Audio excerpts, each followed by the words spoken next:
Tyce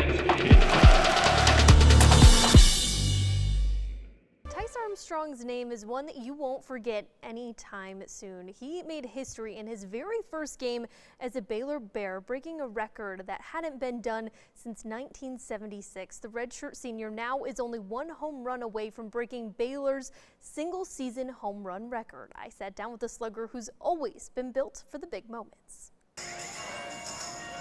The first baseman, number 11, Tyce Armstrong.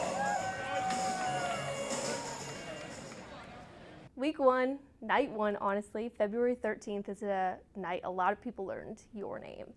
Big night, 3 grand slams, but I want to ask you about the night before. Did you go to bed feeling any kind of different, or what happened the night before your big night?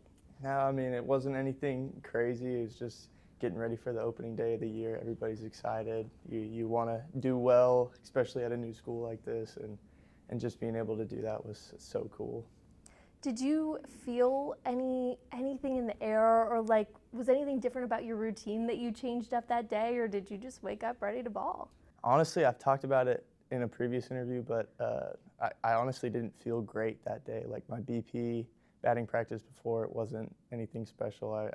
My swing was a little off, and then I got into game and I kind of just jitters, first game jitters, got out of the way, and it just clicked for me. What was it that clicked for you in that moment? It was honestly just trying not to do too much. I mean, every time somebody bases loaded, you're up to bat, you think about it, but you can't just let it interfere with your swing and your mindset when you're in the at-bat. Tyson, he swings and hits a ball deep to left field. Back goes the left fielder. Look it up. It's gone! No way! It is out of here. The game is over. They walk it off. That is nuts. That is absolutely nuts. Tyce Armstrong has done it again, kids. Tom, I just Googled Jim LaFountain. The headline is Jim LaFountain and college baseball's unbreakable record. He hit 3 grand slams in a game for the 3 grand slams is not very common, especially to start the season like that. Did you have a favorite from that night? Oh, favorite. Probably the first one, just because that one got it out of the way. That one was the curveball that was out of the zone, and I reached for it, and that one felt the best, honestly. After night one, did you feel any kind of pressure when you started to step up to the plate after that? Not really. I mean, it was really cool that it happened and everything, and the next 2 days, honestly, didn't have very good days hitting, but there wasn't any extra pressure. It was just baseball. It's a 1 in a million kind of shot that you took. But what makes you 1 in a million off of the baseball field? What makes me 1 in a million is probably just my upbringing. I mean, my family. I'm so blessed to have them in my life. I'm so blessed to be raised the way that they raised me, and I would take anything else for that. You come from quite an athletic family. I know both of your parents were swimmers, is that correct? They were divers. Divers, Yes, okay. And even competed as high as like the Olympic level? Yes, my dad was in Team Canada 2 times. Wow, that's insane. You never wanted to dive or swim? I tried. I went, and I was about like 12 years old. I went to my dad's practice and just hung out and wanted to jump off the 3-meter board, and I did a front flip, and I went a little too far, and I smacked straight on my face, and I was like, Dad, like, I never want to do this again.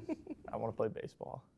Okay, did they give you any kind of lessons or advice growing up that really helped you become the baseball player you are today? The biggest lesson that they gave me was to stretch, always stretch. I mean, I feel like I'm a little bit hypermobile with my bag work at first base, and that came from them just preaching me to do the right thing, stretch, prepare, get ready for every game. So that's what helped the most. Going back to night one, since then you really haven't stopped hitting dingers. Run by number 11, Tyce Armstrong. It just seems so effortless. What is that moment like when you see the ball dropping over on the other side of the wall? I mean, there's no feeling like it. That's why I love baseball so much. I mean, everybody chases that feeling, and to be able to do it this many times this season, it's been so cool. Yeah, to have the opportunity that you've had this season at Baylor, what has this year meant to you? Oh, it's been the best year of my life, 100%. I mean, the guys, this team, they're hard workers. They've just welcomed me into their family. Everybody in the stands, all the administration, they've been so great to me, the coaches. I mean, this has just been an opportunity that I will remember for the rest of my life, and it's been great. When you had the opportunity to come here, what was the decision that you were like, yeah, let's go to Baylor, I'm going to be in Waco? What was that process like? Well, I mean, I've always thought very highly of Baylor, especially the baseball team here, and just growing up knowing that this is a school that I would love to play for one day. And then I got in the portal, and Darren Thomas, who's our director of ops, he was my head coach at UT Arlington my freshman year. And he left UTA and took the job here. So I already had that connection. And then that summer after my freshman year, Coach Jim Blair, our third base coach, he was my summer ball coach. So in Kansas, Liberal, Kansas, he coached us for half the summer, and then he ended up taking the job when Coach Thompson got hired. And I just knew both of them. Coach Thompson recruited me to McLennan when I was in high school. So, I mean, it was really just what I'd known about the program, how I knew how successful they were, and then all the connections that I already had. Did you feel like you needed to prove yourself when you got here? I mean, you always want to prove yourself. You want to show that you're not just somebody there that's going to be there. I wanted to be the guy. I had a pretty good year last year, and I wanted to keep going off of that. And it wasn't like I was trying to do too much, trying to stand out, but I just played my game, and it worked for me. And you've become a name around here people will never forget, but the fans have really embraced you. I know they're always excited. It's almost like they're expecting you to hit a homer when you step up to the plate. What has the Baylor fandom meant to you, and how much they've embraced you? It's been amazing. I mean, I've never really experienced something like this. UTA was great for me, but the fan base around it wasn't anything close to what it is here. These guys have been amazing to me. It's just every day I'm getting, hey, like, good swing, good job, like, from people I've never even met before, and that's the coolest part.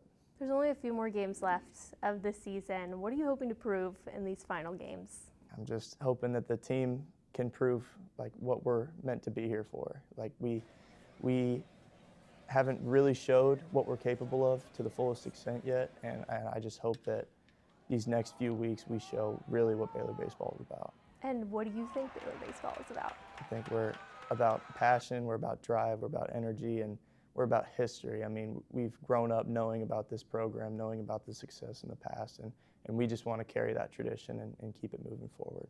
What would it mean for you to end the season on a high? Like, what does that look like for you to wrap up the season the best way possible? There's no real statistic or anything that you think about, but I mean, I just want to keep doing what I'm doing. I feel really good right now, and I just want to be able to keep doing my part for the team. You mentioned there's no real statistic, but stats are like what we usually talk about when we talk about you and those numbers. Is there anything else you want to do? Maybe a couple more home runs or anything you would like to just kind of etch your name in the history books for? Yeah, I mean, there's obviously a home run record that would be really cool, but you can't really think about that whenever you're in the game. It's more of an outside baseball thing, so I'm just trying to do my best.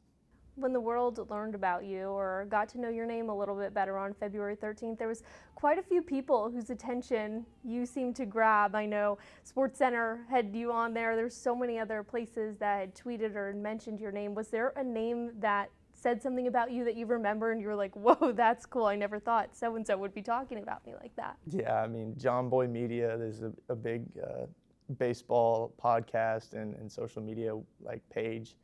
They made a post about it, MLB made a post about it, and seeing both of them was just like, wow, like, this is really cool. I've never thought I would be able to be on a page like that. So. And how do you hope they remember your name here?